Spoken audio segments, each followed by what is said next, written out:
সকালটা কত ভালো লাগে। দিনের পরে রাত আসে, কিন্তু রাত আমাদের কাছে রাত দিন সবই একই হয়ে যায়। জানি না এই সময়টা কবে শেষ হবে। অপেক্ষার প্রহর কবে শেষ হবে 2টি বছর। ভাগ্যে কতদিন আর এই রাত আর দিন এক হয়ে থাকতে হবে জানি না। আল্লাহই হয়তো ভালো জানে আর কতদিন, কত মাস, কতটা দিন থাকতে হবে। এখনও 1টা বছর বাকি, কবে যে শেষ হবে। দিনটি শেষই হতে চায় না। বাংলাদেশের মাটিতে যখন যাই তখন দিন কেমনে যায়, কিভাবে যায় বুঝতেই পারি না। নিজের বাড়িতে নিজেই বেড়াতে যেতে হয়। ভাগ্য কেমন আমাদের আল্লাহ দিয়েছেন। নিজের বাড়ি নিজের ঘর নিজেই হয়ে অতিথি পাখির মতন অতিথি পাখি হয়ে যেতে হয় 2 দিনের জন্য। দিনের শেষে রাতের বেলা আসতে হয় আমাদের ফিরে আমাদের কর্মস্থানে। হয়তো এই ভাগ্যটা আর কতদিন লিখবে যে যায় আবার আসতে হবে, আবার যায় আবার আসতে হবে। আল্লাহ যদি চাইতো তাহলে হয়তো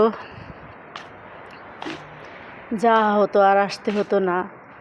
হয়তো থাকতে পারতাম কিছুদিন ছেলে মেয়েদের সাথে, নাতি নাতকুরের সাথে সময় কাটাতে পারতাম, আপনজনদের সাথে, ভাই বোনদের সাথে, প্রিয়জনদের সাথে। যে মানুষের জীবনের হায়াতমতি কতদিনের তা তো ঠিক নেই।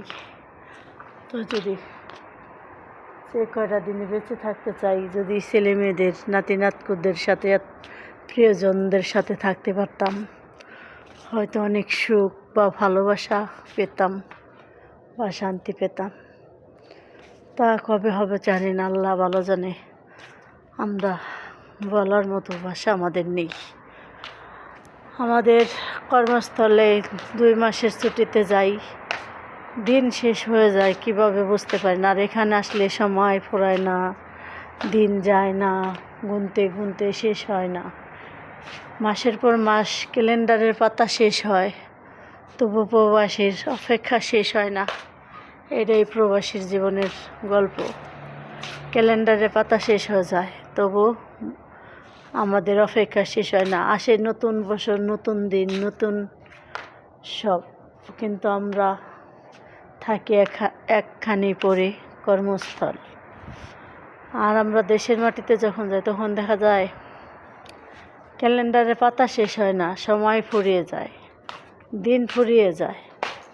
তাই বলি নিজের বাড়িতে নিজেই আসতে হয় বেড়াতে। হায়রে বিধাতার বিধি, কি লিখেছিলে তোমার কলমে, এই ছিল আমাদের ভাগ্যে।